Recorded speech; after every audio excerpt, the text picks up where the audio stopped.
ਇਹ ਇਕੱਲੇ ਕਿਸਾਨ ਦਾ ਮੋਰਚਾ ਨਹੀਂ ਹੈਗਾ ਜੀ ਇਹ। ਹਾਂਜੀ ਕੋਈ ਜਾ ਕੇ ਜੀ ਵੀ ਆਪਾਂ ਇਕੱਲੇ ਕਿਸਾਨ ਦਾ ਮੋਰਚਾ, ਇਹ ਹਰ ਇੱਕ ਕੌਮ ਦਾ ਮੋਰਚਾ ਹੈ ਜੀ। ਜੈ ਜਵਾਨ ਜੈ ਕਿਸਾਨ। ਸਤਿ ਸ਼੍ਰੀ ਅਕਾਲ ਜੀ।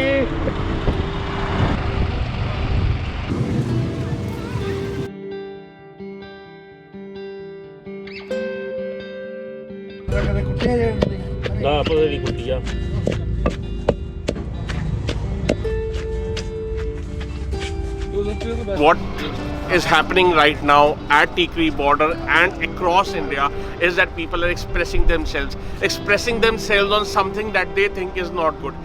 There are some rules that have been made and the people for whom those rules have been made वो खुश नहीं है उस रूल से, उनको लगता है ये रूल में खराबी है। अब नॉर्मली क्या होना चाहिए, अगर आप मेरे को कुछ कह रहे हो करने के लिए, you have to convince me कि आप जो रूल बना रहे हो मेरे भले के लिए है। लेकिन अगर आप जो रूल बना रहे हो मेरे भले के लिए नहीं है, then you have to either change the rule और you have to come and tell me नहीं बेटा this is what you are seeing, it is not exactly this is the right thing and yes you know if it is good for me why would I say no to it. So एक काम करते हैं, you know lot many pictures have been floating around where people have been saying that you know farmers are enjoying. ये मजबूरी है और मजबूरी के आपके दो तरीके, आप आराम से बैठ के किलसते रहो ऐसे कि नहीं मेरे साथ क्या हो गया, या दूसरा तरीका क्या होता है, you go out make the best of infrastructure that you have and ensure, जैसे you know in Sikhism we say chardi kala, I always say you know सब चंगा है। सो इवेंचुअली हम सिर्फ एक चढ़ती कला की स्पिरिट के अंदर यहाँ पर हैं एंड उस चढ़ती कला की स्पिरिट के अंदर you have to just make the best of what you have and not compromising on what you think is right. यहाँ पे आने का मेरा पर्पस क्या है, मेरा पर्पस ये है to see for myself what is happening exactly and you know show you some small moments, some small stories which probably you know now make you feel good, will make you see the reality of how the people are living here and how they are।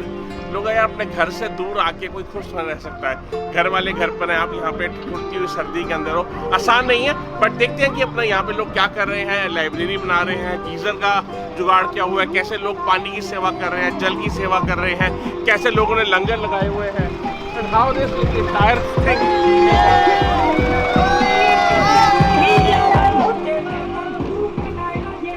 आओ चलो मैं आपको दिखाता हूँ कि हम अब क्या देखते हैं। आ जाओ।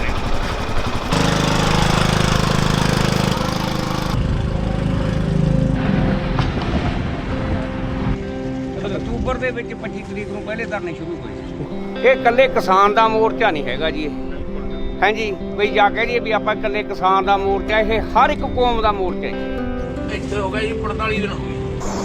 ਦੇਖੋ ਜਿਹੜਾ ਰੁੱਖੀ ਰੋਟੀ ਖਾਏ ਉਹਨੂੰ ਅੱਜ ਇਹ ਸਾਨੂੰ ਤੜਫਾ ਰਹੇ ਨੇ, ਕੋਈ ਹੈ ਨਹੀਂ ਇੱਥੇ।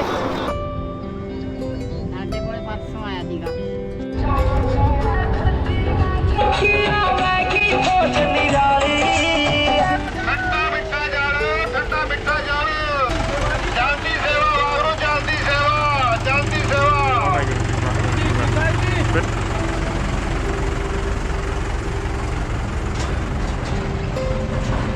लोहड़ी ले लो बापू जी, लोहड़ी लो जी लो पवाओ जी, लोहड़ी भी आ गई है जी, लोहड़ी ले लो जी, लोहड़ी लो जी लो, वाह जी वाह, पवाओ वाह जी वाह।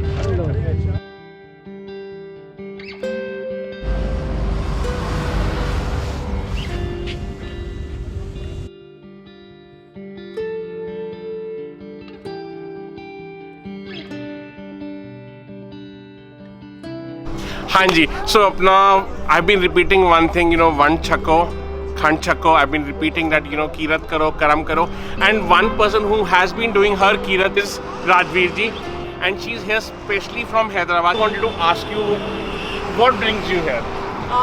See, first and foremost is humanity, you know.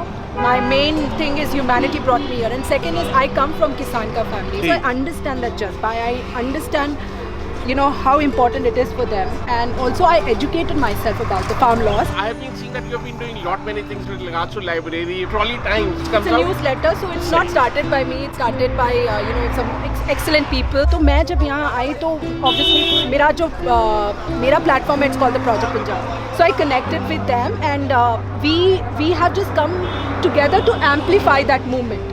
बूंद बूंद से गड़ा पड़ता है। So every person who comes here, every rupee that is donated, every smile that is spread, every prasada that you chako, I think वो सारा का सारा add करता है to you know this movement।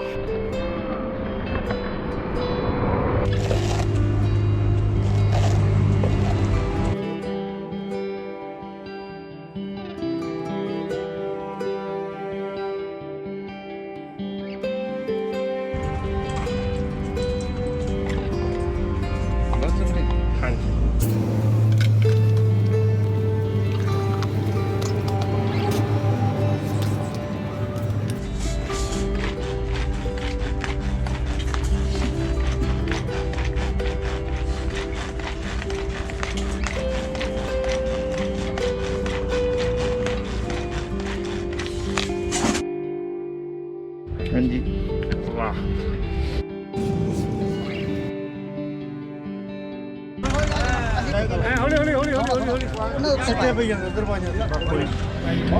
So basically सेवा लोग हर जगह से कर रहे हैं और यहाँ पे अभी साग आया पूरा का पूरा ट्रक भर के बना हुआ साग, और ये कहाँ से आया है? बरनाला से।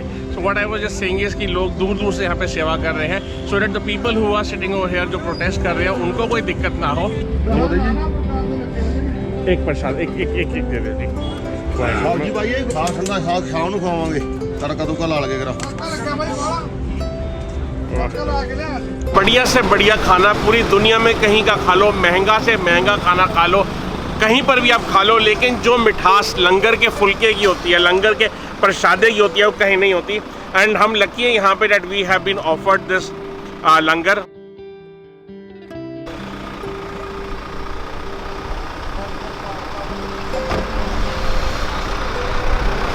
धन्य हो गए। एंड हमारे बड़े बुजुर्ग कहते हैं वंड छक्को ते खंड छक्को। उसका सिंपल मीनिंग है जब आप मिल के खाते हो, बांट के खाते हो, जो खाने की मिठास है और बढ़ जाती है।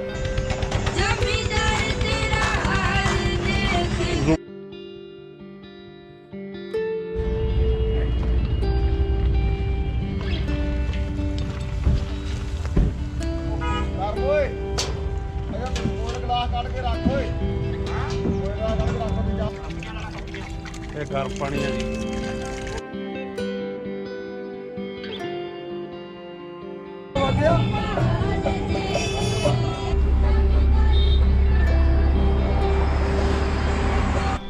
अब मैं I am not the right person to tell you कि रूल्स गलत है या सही है। आप अपना न्यूज़ चैनल्स देखते हो, आप अपने आप अलग अलग प्लेटफॉर्म्स हैं, and you decide what is best, what you think is right. लेकिन मैं आपको एक बात कह दूं, don't compromise on the news that you see, it is what is being fed to you. So whatever news channel you want to see, it is up to you, but take an informed decision because it shapes you every single day। Waheguru ji ਕਾ ਖਾਲਸਾ ਵਾਹਿਗੁਰੂ ਜੀ ਕੀ ਫਤਿਹ ਜੀ। ਮੇਰਾ ਨਾਮ ਜੀ ਕਮਲਜੀਤ ਸਿੰਘ ਜੋਗੀਪੁਰ ਜੀ, सही ਜ਼ਿਲ੍ਹਾ ਪਟਿਆਲਾ। ਮੈਂ cycle ਤੇ ਆਇਆ, ਮੇਰਾ ਦੂਜਾ ਗੇੜਾ ਜੀ। अच्छा जी ਪਹਿਲਾ ਗੇੜਾ ਮੈਂ ਗਿਆ ਸੀ ਸਿੰਘੂ ਬਾਰਡਰ जी जी जी 5 ਦਸੰਬਰ ਨੂੰ ਜੀ, ਤੇ ਹੁਣ ਮੇਰਾ ਇਹ ਦੂਜਾ ਗੇੜਾ ਮੈਂ ਛੁੱਟੀ ਲੈ ਕੇ ਆਇਆ ਹਫਤੇ ਦੀ ਆਪਣਾ ਸੰਘਰਸ਼ 'ਚ ਹਿੱਸਾ ਪਾਉਣ ਵਾਸਤੇ। ਦੇਖੋ ਜੀ, ਇਹ ਕਿਸੇ ਬੰਦੇ ਦਾ ਜੀ ਨਹੀਂ ਕਰਦਾ ਮੈਂ ਬਾਹਰ ਰਹਾਂ। ਜਿਹੜਾ ਨੌਕਰੀ ਪੇਸ਼ੇ ਵਾਲਾ ਬੰਦਾ ਉਹ ਵੀ ਸ਼ਾਮ ਨੂੰ ਕਹਿੰਦਾ ਮੈਂ ਘਰੇ ਜਾਵਾਂ। ਜਿਹੜੇ ਜਾਨਵਰ ਹੈ, ਪੰਛੀ ਹੈ, ਉਹ ਦੂਰ ਜਾਂਦੇ, ਉਹ ਸ਼ਾਮ ਨੂੰ ਮੁੜ ਕੇ ਆਪਣੇ ਆਲਣੇ ਜਾਂਦੇ ਨੇ ਆਪਣੇ ਬੱਚਿਆਂ ਕੋਲ। ਹੁਣ ਇਹ ਕਿਸੇ ਦਾ, ਸਾਡਾ ਕਿਸਾਨਾਂ ਦਾ ਜੀ ਕਰਦਾ ਇੱਥੇ ਬੈਠਣ ਨੂੰ, ਇਹ ਸਾਡੀ ਮਜਬੂਰੀ ਹੈ। ਸਾਨੂੰ ਸਰਕਾਰ ਨੇ ਮਜਬੂਰ ਕਰਿਆ ਬੈਠਣ ਵਾਸਤੇ, ਇਸ ਕਰਕੇ ਅਸੀਂ ਇੱਥੇ ਬੈਠੇ। ਮੈਂ ਇੱਕ ਹਫ਼ਤਾ ਲਾਉਂਗਾ ਜੀ, एक हफ्ता ਇੱਕ ਹਫ਼ਤਾ ਲਾ ਕੇ ਇੱਥੇ ਮੈਂ ਸੇਵਾ ਕਰਕੇ ਫਿਰ ਮੈਂ ਜਾਊਂਗਾ। ਮੈਂ ਹਫ਼ਤੇ ਦੀ ਛੁੱਟੀ ਲੈ ਕੇ ਆਇਆ। जय जवान जय किसान। This is where they are sleeping. गद्दे लगे हुए हैं, आपके कंबल पड़े हैं यहाँ पे, ऊपर से कवर्ड ऑब्वियसली बारिश वगैरह के चक्कर में। चार्जिंग पॉइंट सामने लगे हुए हैं, पानी लगा हुआ है, and obviously this gets covered.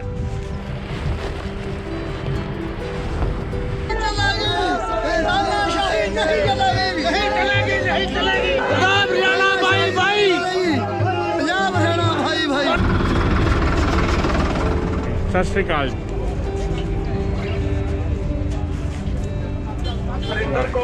ਹਾਂ ਘਰੇ ਹੀ ਜਾਣਾ ਹੀ ਨਹੀਂ ਉਹਨਾਂ ਜਿੰਨਾ ਕਿ ਜਿੱਤ ਕੇ ਨਹੀਂ ਜਾਂਦੇ। ਨਹੀਂ ਕਿ ਇੱਥੋਂ ਜਿੱਤੇ ਬਣਾ ਮੁੜਨਾ ਨਹੀਂ, ਉਹਨਾਂ ਇੱਕ ਘਰੇ ਜਾਣਾ ਨਹੀਂ। ਮੈਨੂੰ ਤਾਂ 45 ਦਿਨ ਹੋ ਗਏ। ਬਿੱਲ ਵਾਪਸ ਕਰਾਏ ਬਣਾ ਜਾਣਾ ਨਹੀਂ ਜਾਣਦੇ ਅਸੀਂ ਨਹੀਂ ਵਾਪਸ ਹੁੰਦੇ ਹੈਗੇ। ਫੈਸਲਾ ਤਾਂ ਲੈ ਕੇ ਜਾਵਾਂਗੇ, ਫੈਸਲੇ ਤੋਂ बिना तो मुड़ते नहीं। सारा शांतमय आंदोलन है, शांतमय हो जाएंगे हम, तो जीत कर जाएंगे।